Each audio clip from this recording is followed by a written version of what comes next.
السلام علیکم۔ کینیڈا کے حالیہ انتخابات میں ایک بار پھر سے جسٹن ٹروڈو کی جماعت لبرل پارٹی واضح اکثریت حاصل کرنے میں کامیاب رہی۔ یعنی اس کا صاف مطلب یہ ہے کہ جسٹن ٹروڈو مسلسل دوسری بار کینیڈا کے وزیر اعظم بننے جا رہے ہیں۔ عالمی ذرائع ابلاغ میں جسٹن ٹروڈو کی اس جیت کو ایک مشکل ترین اور غیر معمولی انتخابی فتح کے طور پر پیش کیا جا رہا ہے، کیونکہ کینیڈا کی انتخابی تاریخ میں یہ پہلی بار ہو رہا تھا کہ جب کئی بیرونی ممالک، خاص طور پہ امریکہ اور بھارت، جسٹن ٹروڈو کو ہرانے کے لیے مختلف ہیلے بہانوں سے انتخابات میں براہ راست مداخلت کرنے کی کوشش کر رہے تھے۔ اپنے مذموم مقصد کے حصول کے لیے بھارتی خفیہ ایجنسی را نے CIA سے ساز باز کر کے جسٹن ٹروڈو کی کردار کشی کرنے کے لیے الیکٹرانک میڈیا اور سوشل میڈیا پر باقاعدہ مہم بھی چلائی تھی۔ کردار کشی کی اس مہم کو انتخابات میں جسٹن ٹروڈو کے لیے ایک چیلنج کہا جا رہا تھا، اور ہوا بھی ایسے ہی۔ یعنی اس مہم کی وجہ سے جسٹن ٹروڈو کی جماعت کو گزشتہ الیکشن میں جیتی گئی اپنی کئی نشستوں پر ہار کا مزہ چکھنا پڑا۔ لیکن اچھی بات یہ ہوئی کہ جسٹن ٹروڈو بمشکل ہی صحیح بہرحال حالیہ انتخابات میں سب سے زیادہ انتخابی نشستیں حاصل کرنے میں کامیاب ہو ہی گئے۔ اب آپ یہ سوچ رہے ہوں گے کہ بھارت کیوں چاہتا تھا کہ جسٹن ٹروڈو انتخابات میں شکست سے دوچار ہو جائے۔ جسٹن ٹروڈو کو بھارت کی برسر اقتدار جماعت BJP انتہائی ناپسندیدہ شخصیت سمجھتی ہے۔ بھارت میں ہندوتوا کے پرچارک سوچتے ہیں کہ جسٹن ٹروڈو خالصتان کی علیحدگی پسند تحریک کے زبردست حامی ہیں، اور سکھوں کو کینیڈا میں ایک بڑی سیاسی قوت بنانے میں بھی جسٹن ٹروڈو کا ہی سب سے بڑا کردار ہے۔ دلیل کے طور پر ان کا ایک بیان بھی اکثر بھارتی ذرائع ابلاغ بار بار دہرا رہا ہے۔ جسٹن ٹروڈو نے 2015 میں کینیڈا کے ایک مقامی اخبار کو انٹرویو دیتے ہوئے کہا تھا کہ انہوں نے اپنی کابینہ میں جتنی تعداد میں سکھوں کو جگہ دی ہوئی ہے، اتنی جگہ تو سکھوں کو ہندوستان کی کابینہ میں بھی حاصل نہیں ہے۔ جسٹن ٹروڈو کے اس بیان کی سچائی کا اندازہ کینیڈین حکومت کی جانب جاری کردہ سالانہ پارلیمانی رپورٹ میں پیش کیے گئے جائزہ سے بھی بخوبی لگایا جا سکتا ہے، جس میں بتایا گیا ہے کہ 2015 میں بھارتی نژاد 19 افراد کو کینیڈا کے ہاؤس آف کامنز میں منتخب کیا گیا تھا۔ ان میں 17 کا تعلق جسٹن ٹروڈو کی لبرل پارٹی سے تھا، اور یہ سب کے سب سکھ تھے۔ صرف یہی نہیں بلکہ جسٹن ٹروڈو نے جب اپنی پہلی کابینہ تشکیل دی تھی تو اس میں 4 سکھ وزراء کو بھی شامل کیا گیا تھا،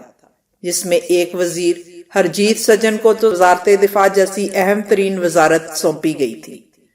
بھارتی اسٹیبلشمنٹ سمجھتی ہے کہ جب سے کینیڈا میں جسٹن ٹروڈو برسر اقتدار آئے ہیں،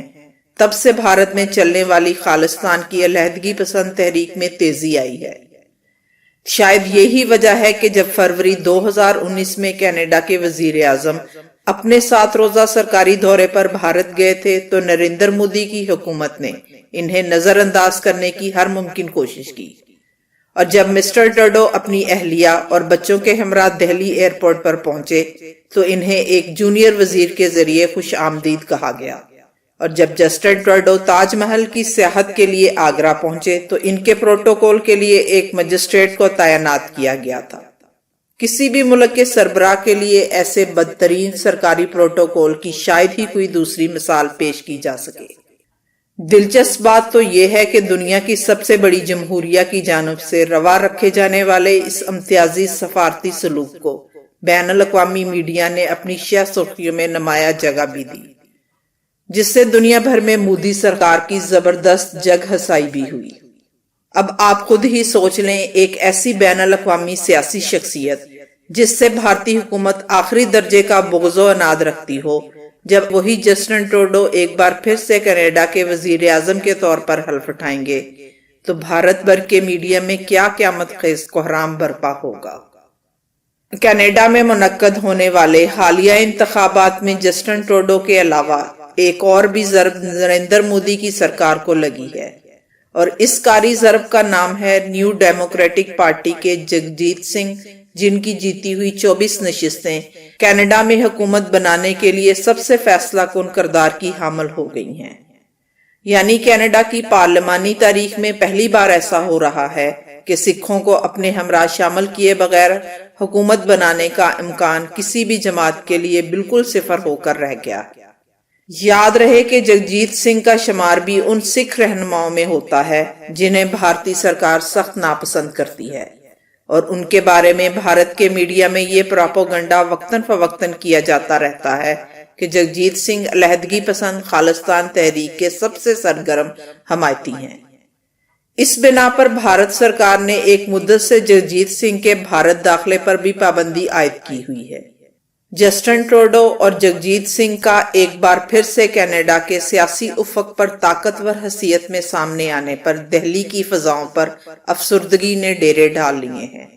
اور بھارت میں تجزیہ کاروں نے اندیشے ظاہر کرنا شروع کر دیے ہیں کہ اس بار کینیڈا میں ماضی کے مقابلے میں کہیں زیادہ بڑی تعداد میں اہم ترین وزارتیں علیحدگی پسند تحریک خالصتان کے حامی سکھوں کے پاس چلی جائیں گی۔ اگر ایسا ہو گیا تو پھر یقیناً بھارت سے علیحدگی کی تحریک خالصتان کو کامیاب ہونے سے زیادہ دیر تک روکنا مودی سرکار کے لیے ممکن نہ رہ پائے گا۔